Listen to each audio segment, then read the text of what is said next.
If you've been watching the housing market lately, you've probably noticed something strange. Rates are coming down, more homes are hitting the market, but buyers, they're still hesitating. The reason comes down to two words: consumer confidence. And today we're breaking down exactly what that means, what's driving it, and how it's shaping the 2026 housing market, and most importantly, what it means for you. Whether you're buying or selling, stay with me because this is one of the most important market forces you need to understand right now. So, what exactly is consumer confidence and why does it matter for real estate? Consumer confidence is basically a measure of how optimistic or pessimistic everyday people feel about the economy. It tracks things like, do people feel secure in their jobs? Are they worried about prices going up? Do you think that now is a good time to make a big financial decision? The University of Michigan's Consumer Sentiment Index is one of the most widely watched measures of this. And here's the sobering reality. In December of last year, the index hit its second lowest reading on record. Let that sink in. Consumer confidence is at an all-time low.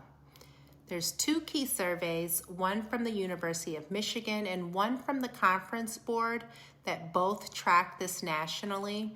And what we've seen coming out of 2025 is a market where people feel very nervous. Now, here's where real estate comes in. Buying a home is arguably the biggest financial decision most people will ever make. So when people don't feel confident about the economy, when they're worried about their jobs, worried about inflation, worried about what's coming next, they don't buy houses. It's really that simple. And that's exactly what we're seeing play out in the economy right now. So why is confidence so low? Let's look at what's been driving it. Coming out of the pandemic, we had such a wild ride. Home prices shot up dramatically, then interest rates rose fast, hitting 7, even 8% at their peak to fight inflation.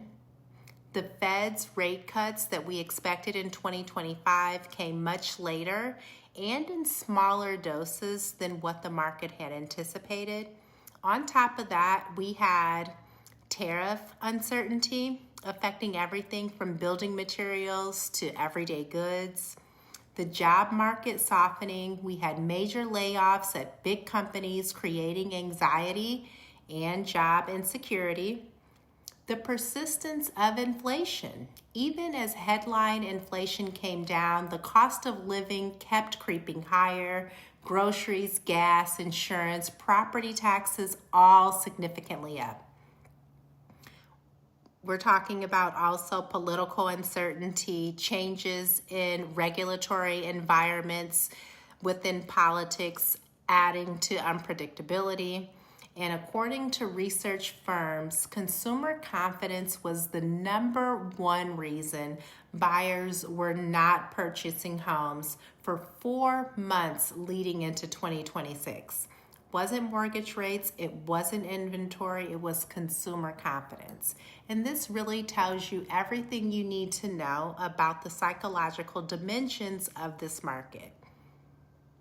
So, what does all of this mean if you're a potential home buyer? And here's the honest answer. Right now is a market of opportunity disguised as uncertainty. Let me explain. While consumer confidence is low, fewer people are shopping for homes. That means that there's less competition for you. In some markets, inventory has actually built back up significantly because demand has cooled. This gives buyers more negotiating power than we've had in several years past. So if mortgage rates are projected to stay in the 5.75 to 6.4 range throughout the year, According to housing economists, it's not 3 or 4%, but it's significantly lower than at their peak. Many lenders are offering rate buydowns and incentives because we need to move more inventory. So here's what smart buyers are doing right now. They're getting pre-approved. They're getting ready to move fast. When confidence recovers, competition will return quickly. Being prepared puts you ahead of that wave. Buyers are also focusing on the real cost, the total cost of home ownership, not just the mortgage payments, but the HOA fees. Buyers are having to consider the condition, renovation costs, all things considered. In this environment, they're factoring all costs and being very conservative. So you want to lock in, get pre-approved, be prepared, because once confidence returns, buyers will return and the competition will follow. Exploring rate buy-down options. Sellers are offering credits now to help buyers. This can also significantly lower your mortgage payment and make home ownership more affordable. So options for home buyers, the bottom line is lower consumer confidence equals lower competition equals more leverage for you. If you have your finances in order and you are considering making that move, being ahead of the curve will position you strategically in this market. Now on to sellers. This is where it gets a little bit more nuanced. The good news is that home values have held pretty steady in 2025. Prices did not collapse as most people thought.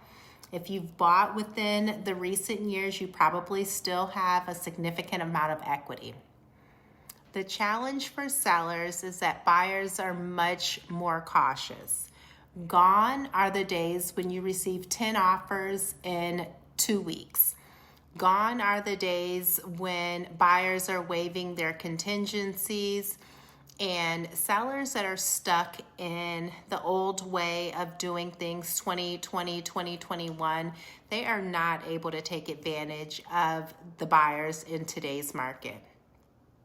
With buyers already hesitant, you have to price the home correctly from day one.